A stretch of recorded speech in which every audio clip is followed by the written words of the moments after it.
Happy Sunday, everybody, and thank you for coming back to the Misperception Podcast. I am your host, Destiny. Thank you for coming back. Anybody that liked and subscribed to my channel after that very first episode, thank you. It means a whole lot to me. This week we got a really good one. We're gonna dive back into the series, of course, Living on Purpose. And this week I want to take the next 25 minutes or so to just focus on what purpose is, how it looks, how it shows up in different situations and scenarios in your life. We're going to be breaking purpose down. Everybody's operating under some form of purpose. You're either going to be operating under a divine purpose or you're going to be operating under an assigned purpose. And the main differences between those two is that assigned purpose is linked to the world. It's what the world told you to do, and you just do it. And then you have divine purpose, and that's your identity under God, what God created you to do. And we're going to break those down, show how that shows up in different areas of your life, and really just dive into it. If you're not living your life on divine purpose, the world will assign a purpose to you. Whether you like it or not, whether it's accurate or not, you will have an assignment to do.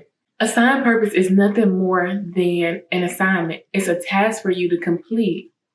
And once that task is completed, you'll receive another task and another task. It's a revolving door with no particular end. And society has taught many of us to celebrate this in the name of retirement. No, thank you. That's why we see a lot of people that's unhappy nowadays. They are expressing just a lack of desire.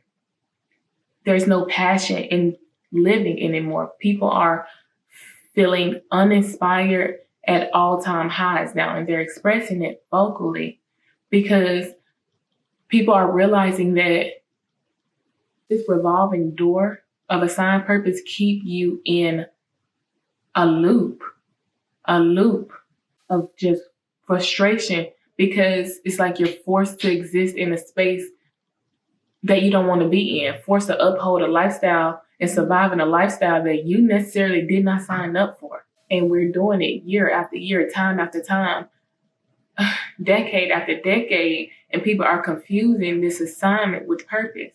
And it's not. Assigned purpose will have you conforming in areas where you're supposed to be free in. We see this especially in the workplace. I think everybody that's listening is thinking about the workplace, especially if you're doing things that do not align with the type of person you are. And we're seeing a lot of misalignment in the workplace.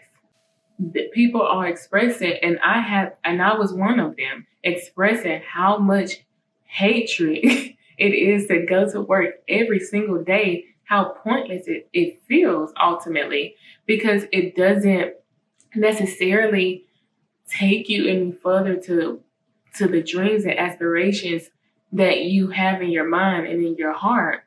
In that manner, I had to learn to operate in my divine purpose. My identity under God declared me as a free woman, a free spirit, right? A free spirit with the gift of influence. I influence best through my wisdom and through my writing. But instead of doing that, I was answering emergency call, 911 emergency calls. I didn't have the emotional capacity, the energy to really sit down and do this podcast and allow my energy to flow here. I was using it there instead. I found that completing the assigned purpose is actually a direct to your divine purpose. And I'm not going to dive into how intentional that was, but I will say that instead of freedom, I was feeling forced to conform to policies, corporate policies and procedures. I'll look around, I see people that had been there for 25, 30 years. That's literally my entire life. And I would ask those same people, like, do you like what you do? Do you appreciate what you do? Do you think this is what you're supposed to do with your life? And 9 times out of 10, the answer was no. But you have committed 25 years working in that space. I realized that there was no space for personal autonomy. There was no window for authentic expression. And I stayed there for a while in the sake of in the name of responsibilities and catching up on expenses or bills or whatever. I stayed there until one day I realized that every minute that I kept my spirit there, despite it yearning to be free, I was teaching myself to compromise on my creativity and to abandon my imagination. Those are my gifts that I was learning to set aside to answer phone calls. And when I realized that I was exchanging my purpose for a paycheck, I asked myself, was it worth it? So I want you to do something. I want you to ask yourself, if you're having the same type of sentiment, I want you to ask yourself how much that job is giving you. How much are they paying you to forget about your purpose? How much are they paying you to set your dreams aside? And then once you got an answer for that, ask yourself if it's worth it. And if it's not worth it, it's time for you to change. Because whatever you do not change, you choose. And that's the truth. If you do not choose your divine purpose, you're allowing the world to assign one to you. Assigned purpose doesn't just show up in the workplace. It shows up in relationships, especially the romantic relationships. Those relationships are close enough in proximity to not only reveal your blind spots, but to hold you accountable. Especially when you have a healthy partner, you have somebody that believes in you, you have somebody that is pushing you to go farther, right? You're going to grow based on that partner. You're going to grow based on the capacity of that partner. If you're growing based off the capacity of your partner, what happens when your partner does not hold the full capacity that you require? For instance, the 80-20 conversation. That rhetoric is telling people to find someone and often marry someone who has 80% of the qualities that you need. And the other 20%, you can learn to strengthen those or develop those over time, or you can just ignore them because it's only 20%. Like it's only 20%. That's not even comparable to the 80% that you are receiving. That's in a nutshell what that conversation is about. In my opinion, that conversation is fancy talk for teaching people how to settle. My theory is if you accept somebody at 80%, expect them to give you 80%.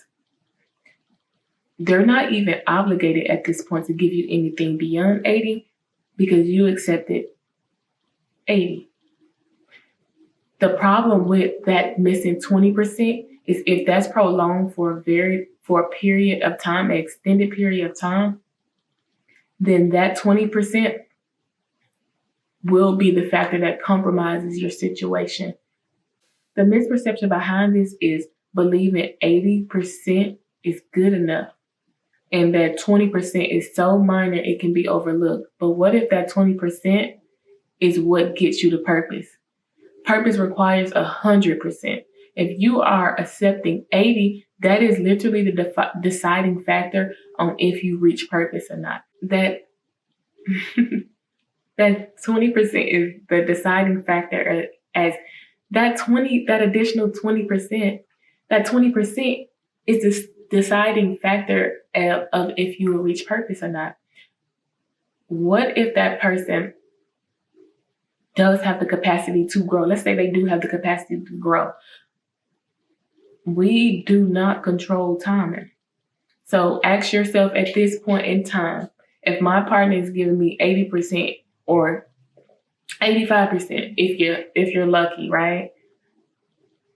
Is that 85% okay today, tomorrow, 4 years from now? Can I be okay with waiting for that 100%, knowing that there is no guarantee? Or do I take a step to control my life? Do I take a step into controlling my purpose by aligning myself with people that allows me to reach my 100% capacity? Because that 80% of a person that you accepted, that 80%, that is your capping point. that 80% becomes your limit and you remain stagnant from there. And you're going to want to grow eventually, but you won't be able to because you accepted 80%. That's why you see so many people cheating. You see them lying, deceiving them partners, having affairs, because that 20% matters. 80% will prove to be insignificant eventually. And it will leave you with this overwhelming sense of just being undone, incomplete in the realms of relationship. So that begs the question, are people truly monogamous because they're supposed to be? Or are they monogamous because that's what they're told to be? I come to believe that most people aren't monogamous by choice. They're monogamous by default. Everyone has encountered some form of deception or cheating or lie, something that infiltrated their commitment in some type of way. Whether that's you've been cheated on, you was the person who cheated, or you just a cheater. Everyone has encountered it in some type of form. But I've come to realize that cheating isn't always a character flaw. It's an expression of their character existing in a space that wasn't created for them. When it's a character flaw, think about somebody who serially cheats. Time and time and time again, they could have just trauma that's rooted in a fear of commitment, a fear of intimacy, or they can just have a lack of discipline, a lack of self-control when it comes to their urges. An expression of that person's character is usually somebody who is remorseful after the act is committed. However, they also understand the need that was being unmet. In the capacity of relationships, 100% should be received so you can get the fullness of that experience. Receiving 80% is just not enough, and prolong that over years and years. And I understand why so many people are unfulfilled and unhappy in their partnerships. It's a part of them that's going unmet. God created relationships that help us grow and reach purpose. If you're not doing that, then you're just upholding the assignment. And with that, I have a theory. And this is a theory, I'm still working on it, but I thought I'll share it. What if the absence of sin doesn't qualify you for heaven? What remains? What's left? Since God has purpose for every single creation, and we are all creations, we have a job to do. What if the deciding factor for our soul is a simple yes or no? Did you complete or reach purpose? We have all the tools, all the resources that we need in order to reach purpose. So a simple no won't suffice. It's a matter of you just didn't want to get bad enough. That's just a theory. Divine purpose and assigned purpose looks very similar, but they lead to distinctly different destinations. I think that's intentional. I think that's you can see it as a trick of the enemy, but you can also view it as weeding out those who truly desire purpose versus the imposters or the imitators. People who say or claim that they want something but are not willing to put that work in to obtain it. Putting in 25 years at a place that you hate is work. It's hard work. Putting in work to go chase your purpose is equally hard work. You choose which one you want to do at the end of the day. And the good thing about divine purpose is it got a finish line. It has an intentional end for you. And it's going to be filled with passions. It's going to be actually fulfilling, not almost fulfilling. It's going to be fulfilling to who you are. You won't desire anything else because you are full.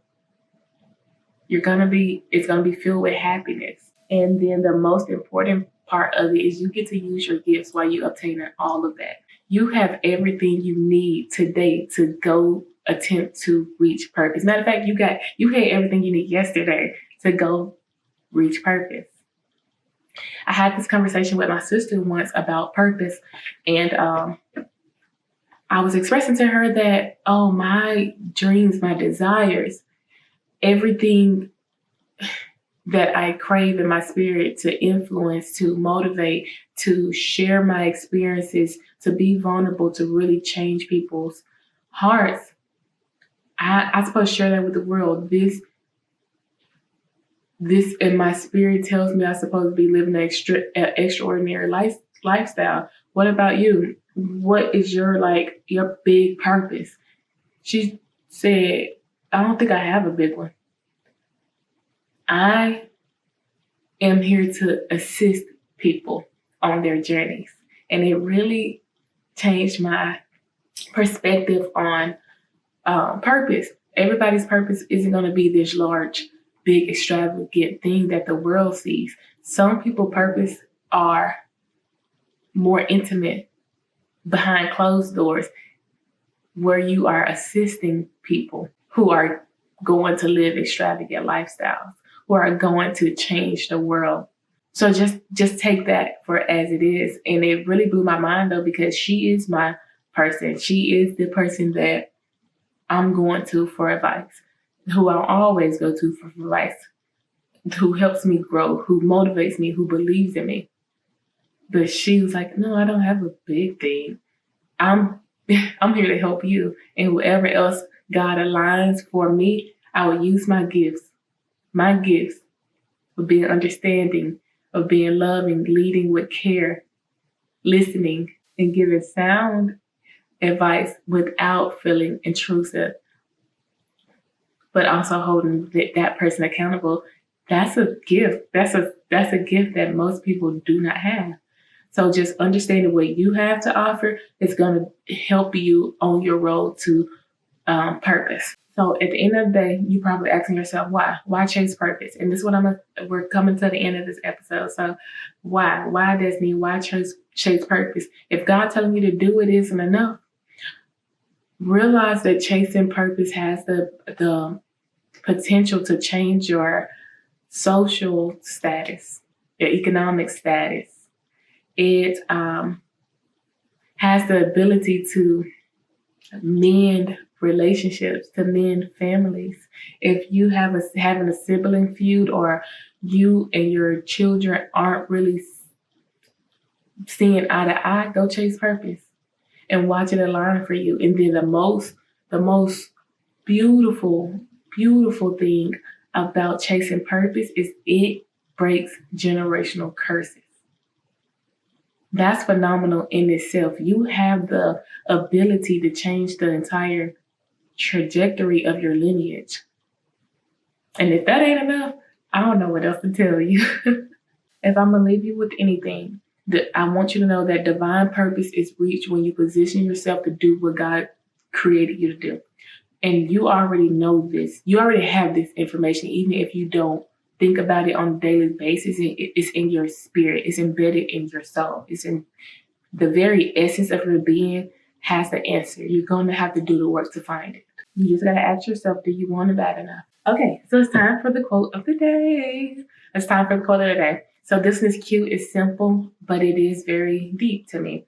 And it's very accurate for this. So indecision is a decision in itself. Indecision is a decision in itself. Your inability or plain out refusal to chase divine purpose, and you'll stick with assigned purpose out of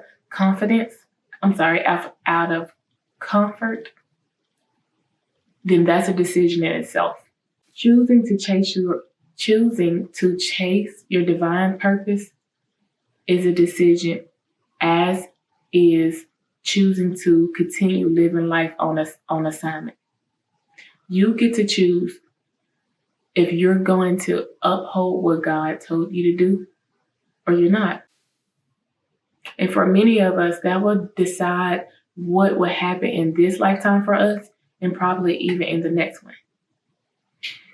Anyways, thank you for joining again. Like, comment, subscribe, share if you care, and tune back into next week episode. We'll be on our third episode, and it was great sitting here with you again. And until next time,